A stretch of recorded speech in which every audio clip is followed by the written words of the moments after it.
불행하지만 이병철 TV 사이다가 예언한 대로 검은 수요일 대폭락, 대붕괴가 시작됐군요. 정해져 있는 길이었습니다. 오늘 코스피가 5,100선이 무너졌습니다. 6,300을 뚫었고 5,100까지 내려오는데 딱 사흘 걸렸습니다. 외국인이 던지는 것은 오히려 그 외국인이 매도해서 내놓는 물량은 어제보다도 오히려 줄어들었는데 오늘 급락의 폭은 훨씬 더 커졌습니다. 6,300에서 지금 5,100으로 내려왔다면 20%가 사흘 만에 사라졌습니다. 아마도 B2해서 영끌해서 뒤늦게 뛰어드신 분들은 정말로 지옥으로 지금 떨어지는 기분일 겁니다. 번 사람은 외국인, 외국 기관, 골드만삭, JP모건. 거기서는 며칠 전까지, 엊그제까지만 해도 한국의 목표 주가는 7,500이다, 8,000이다, 만이다. 그러니 막 개미들 사라, 한국 개미들 사라. 이렇게 해서 뛰어든 분화비 같은 개미들. 최근에 매수세에 나서서 겨우겨우 6,000선 이상을 또 버티고 있었죠. 그리고 더 또 올라가고 있었죠.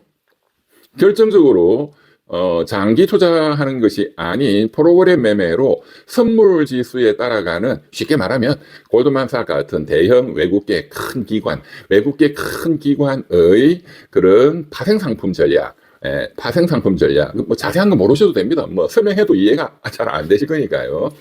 어쨌든 그 전략에 기계적으로 사게 되는, 매수하게 되는 그 단기 투자하는 금융 투자 회사들, 이 이제 매일 수조씩 막 사고 외국 기관들이 뱉어내는 물량을 사고 또 개미들이 또 사고 해서 6,000, 6,200, 6,300 가다가 한 방에 무너졌다. 네. 외국 기관은 뭐 비슷한 수준으로 여전히 매도하고 있습니다. 그런데 그것을 받아내는 매수가 사라졌다는 거죠. 단기 금융 투자 회사도 매수를 중단했습니다. 이제는 다 알게 됐으니까, 전쟁을 통해서. 그리고 개미들은 공포에 빠졌습니다. 더 중요한 건 제가 항상 강조를 했지만 G20 외국의 나라들의 그래프와 비교를 해야 된다. 항상 우리만 보고 내피셜에 빠져 있으면 안 된다. 그리고 이 경제는 경제 원리가 있는 거예요. 경제를 정치하고 그냥 뒤섞어 가지고 나는 이재명이 좋으니까 경제도 코스피가 만까지 갈 거야. 그렇게 하면은 그 사람 망하는 거야. 뭐 어쩌겠습니까? 뭐 본인이 좋아서 망하는 건데. 유튜브 나와서 떠드는 사람들, 그 정치꾼들, 그 사람들이야 뭐 이재명 대통령한테 잘 보여가지고 한 자리 하려고 뭐 아무것도 모르고 떠드는 거니까 뭐 어쩌겠어요. 문제는 그것을 믿고 따라 들어간 그 이재명 대통령 지지자들, 민주당 지지자들, 그 특히 돈 없는 서민들 또는 청년들, 노인분들, 이런 분들이 정말로 너무나도 안타깝습니다. 그러나 문제는 지옥에서 영원히 빠져나오지 못할 가능성이 굉장히 높다. 이런 경우에는 한 번 무너지면 끝입니다. 빚내 가지고 하신 분들. 그래서 제가 이 외국하고 한번 비교를 한번 해보자 이거죠. 전쟁이 터졌다 그래. 이란, 호르무즈 해협에서 그래. 유조선이 열척이 불이 타고, 석유가 수입이 제대로 안 되고, 지정학적 리스크가 터졌다. 좋아. 그러면 다른 나라도 다 비슷합니다. 그러면 우리는 지금 20%가 빠졌어요. 오늘 하루 만에 12%가 빠졌습니다. 이것은 대붕괴죠. 1929년 대공황기 때도 하루 만에 이렇게는 안 빠졌습니다. 그때는 금은 목요일이었죠. 오늘 금은 수요일, 12% 빠졌습니다. 코스피. 삼성전자, SK하이닉스, 현대자동차 전부 10%, 12%, 13%가 빠졌습니다. 이 대형 회사 두 개, 세 개가 6,300까지 끌어올렸으니 이 회사들이 12, 13%가 폭락하니까 코스피 지수가 그냥 12% 폭락하는 거예요. 이 얼마나 위험한 도박판을 벌렸는지 이제 아시겠죠? 네. 그렇지만 이미 재산은 다 날아가 버렸어. 빚더미에 앉았어. 일본은 3% 정도 빠졌습니다. 마이너스 3%대. 대만도 비슷합니다. 마이너스 한 3%, 4%. 다 대만 원유를 다 수입하죠. 우리나라하고 똑같이. 중국 거의 안 빠졌습니다. 지금 미국이 겨냥하는 것은 중국인데, 이란 뒤에 있는, 그러면 중국도 또 일방적으로 호르무즈 해협을 통해서 말라카 해협을 통해서 유조선들을 통해서 원유를 수입하고 있는 중국이 가장 타격이 커야 되는데 중국 정시는 거의 변동이 없습니다. 뭐 빠져봤자 약간 0. 몇 %. 홍콩 정시도 뭐 마이너스 한 1%. 그냥 언제든지 있는 그냥 보합세죠. 미국은 어떤가요? 미국은 더 올랐습니다. 네, 나스닥, S&P, 뭐 다우존스 그냥 뭐 비슷해요. 1% 정도 더 오르고 약간 1% 내리고 이 정도. 우리나라만 난리가 난 거예요. 예. 우리나라만 그간에 난리 날 정도로 올랐잖아요. 있을 수 없는. 예, 이건 단기적인 어떤 오버슈팅이 아니라 완전히 작전 세력이 끌어올린, 그리고 외국의 큰 기관들에 의해서 농락당한, 그리고 멍청한 대한민국의 정치꾼들, 그리고 언론, 그리고 대한민국의 주식 사기꾼들이 이 판을 끌어올린 거예요. 뭐 그 사람들이 항상 뭐 그러니까 그러려니 하는데, 중요한 건 돈 없는 서민 대중들이 그 따라 들어가서 왕창 뒤집어 쓰고 있다. 저는 당연히 예측했기 때문에 이런 대폭락을 예측하고 대폭락에 베팅하는 파생금융 상품으로 베팅을 하면 또 레버리지가 엄청나게 크죠. 수익률이 어마어마하게 크죠. 이런 아무도 예측하지 않는 대폭락에 베팅하면. 그런데 뭐 제가 중요한 게 아니고 이 기본을 알아야 됩니다. 기본을. 주식이라는 게 뭣도 뭐 모르는 사람들이 그냥 한다고 되는 게 아니에요. 엄청난 공부를 해야 된다 이거야. 그래서 제가 최근에 계속 말씀을 드렸죠. 세계적인 경제학자들도 완전히 그냥 거지가 된 사례, 어빙 피셔, 뭐 또 뭐 케인즈도 굉장히 처음에는 돈을 많이 날렸던 사례, 이런 거 많이 말씀을 드린 이유가 있는 거예요.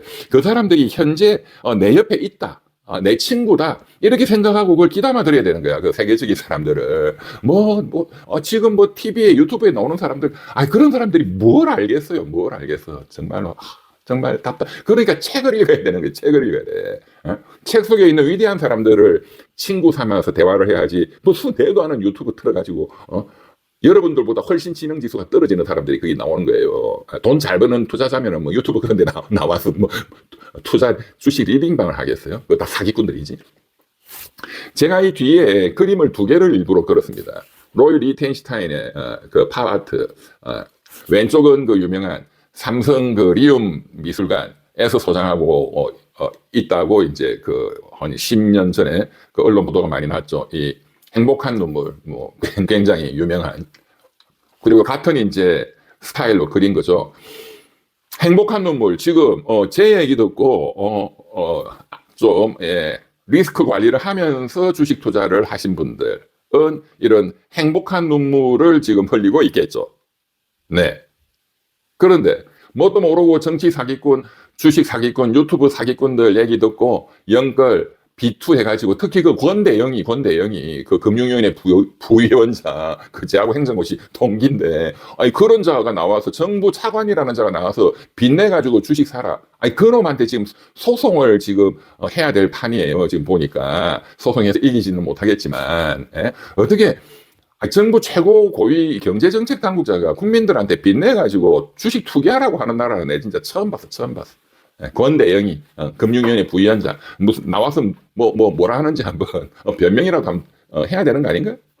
이 오른쪽 그림은 이제 여자분이 어느 남자한테 완전히 남자 꼬셔서 팔자 고치려고 했는데 그 남자하고 막 사귀다가 남자가 도망가 버렸어. 주식이 그냥 폭락해 버렸어. 그랬더니 지금 완전히 폭망해가지고 그렇지만 미련을 버리지 못한, maybe he became ill. 그 사람이 아파서 지금 내한테 만나러 안 오는 거야. 그렇게 자기 위안을 삼는 거예요. 지금 주식은 다시 오를 거야. 막 이런, 전쟁 때문에 그렇잖아. 뭐 이런. And couldn't leave the studio. 그 남자가, 그 스튜디오를, 화려한 스튜디오를 떠나고 나를 버린 건 아니야. 뭐 이런. 네네네. 양쪽이 현재, 이 패닉 상태를 양쪽을 대변하는 그런 그림이 아닌가, 이런 생각이 들어서 양쪽을 다 한번 여러분들께 소개를 해드립니다. 주식 투기 안 하는 게 최고야. 그래서 제가 말씀드린 대로 그냥 ETF 믿을 만한 신뢰할 만한데 넣어놓고 그냥 꾸준히 놔두면 그것이 10년 정도 이렇게 지나서 그게 돈이 되는 것이다. 지금 ETF도 많이 꼬라박았겠죠. 그렇지만 꾸준히 놔두면 ETF에 있는 뭐 100개, 200개의 그 굉장히 좋은 한국이든 미국이든 그 기업들이 10년 동안 계속 망하지는 않거든요. 네. 그게 최고다. 단기적으로 뭘 어느 특정 종목을 정해서 하다가 돈을 왕창 날리고 방승한 사람이 그 천재 중에 천재 존 메이나드 케인즈입니다. 케인즈. 그 천재 중에 천재도 단타 매매 하다가 돈 왕창 날리고 정신 차리고 이렇게 해서는 안 되겠구나. 장기 투자, 가치 투자를 해야 되겠구나. 그리고 사람의 마음을 읽어야 되는 거구나. 시장의 심리를 읽어야 되구나. 그래서 제가 다니엘 캐너맨 노벨 경제학상 탄 그 심리 경제학을 말씀을 드렸잖아요. 정치 경제학 강의 8번인가를 보시면 다니엘 캐너맨 막 코스피가 5천, 6천. 그래도 번 사람은 개미들 뭐 한 4, 500만 명밖에 안 된단 말이야. 날린 사람이 1,000만 명이야. 나머지 한 3천만 명 이상의 국민들은 주식을 안 해. 더 열패감, 열등감에 사로잡혀 있어.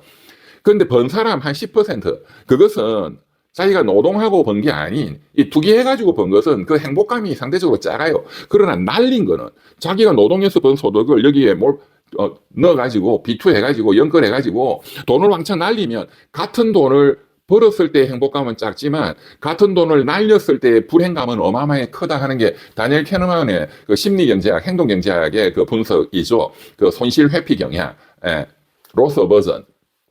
사람의 심리가 그렇다. 그럼 이게 국가적으로 보면 지금 어마어마한 정치 사회적 문제가 지금 전국에서 터지고 있는 겁니다. 이 불만과 이 분노, 본인의 돈을 잃은 그렇죠? 그러니까 그 유명한 마키아벨리가 그 군주론에서 그렇게 써놨잖아요. 자기 아버지를 죽인 적은 용서하더라도 자기 재산을 뺏어간 놈은 절대로 용서하지 않는다. 그래서 군주가 세금이라든가 이런 걸 많이 때려가지고 그 백성들의 재산을 뺏어가면 그 군주는 아버지를 죽인 놈보다도 더 원수가 된다. 이제 이런 그 유명한 마키아벨리가 돈에 대한 얘기가 있죠. 지금 그러니까 정부 말을 믿고 이재명 대통령 말 믿고 그냥 몰빵 들어갔다가 혼란 다 날렸다? 이재명 대통령 뭐 아파트를 팔았다 하는데 뭐 그걸 지금 만약에 어디 또 뭐 ETF든 어디든 뭐 넣었는지 어땠는지 전 모르겠습니다만은 그러면 뭐 많이 현재 스코어로 날렸겠죠. 누구 말을 듣고 내 저거 사야지 주식을 이러면은 100% 그거는 읽게 돼 있다. 천재 중에 천재, IQ가 그냥 무한대로 보였던 존 메이나드 케인즈도 다 날려가지고 깨달은 게 장기 투자고 가치를 보고 투자를 해야 된다. 잠재 가치가 낮은. 그리고 사람의 심리를 잘 읽어야 되겠구나. 내가 좋아하는 어떤 거, 내 내피셜로, 이게 아니다, 이게 아니다. 남들의 심리가 주가를 결정하니까 그 시장의 심리를 잘 읽어야 된다, 심리를. 이제, 그래서 워렌 버핏이, 제가 여러 번 얘기를 했잖아요. 워렌 버핏을. 그 위대한 워렌 버핏의 얘기를 가슴에 새기고 좀 생각을 하고 본인의 의사결정을 하셔라. 2000년도에 닷컴 버블, 인터넷 혁명, 그 정말 혁명이었는데 그 닷컴 버블이 3년 이상 이렇게 갔는데 그게 이제 터진다 해서 다 현금화를 했단 말이에요, 그때. 워렌 버핏이. 그래도 한 몇 개월 계속 올라가니까 많은 사람들이 워렌 버핏을 거의 뭐 조롱조로 이제 판단력이 흐려졌다 했지만 결국 붕괴됐죠. 그때 70%가 붕괴됐습니다. Until tide goes out. 썰물이 빠져나갈 때까지 사람들은 모르는구나. 바보니까. 누가 Who has been swimming naked? 누가 빨가벗고 헤엄치고 있었는지. 아무 실력도 없는 기업들, 아무 실력도 없는 정치꾼들이 주식 사라. 그런데 나는 알고 있었다. 워렌 버핏이 내가 잘나다 이런 뜻이 아니에요. 그 사람들의 심리를 읽고 그게 눈에 보이고 그걸 그렇게 얘기를 해줬는데도 왜 못 알아듣냐 이거야. 제가 그 백운기 선생 정어리 TV 나가서도 설날 전에 재앙이 온다. 5천을 넘었었고 이제 5천 몇백 되니까 제보고 변호사님 6천 됩니까 하길래 제발 그렇게 안 되기를 바란다. 그렇게 되면 대재앙이 올 것이라고 제가 설날 방송 때 예언을 했죠. 앞으로 더 심한 재앙이 올지도 모르겠습니다.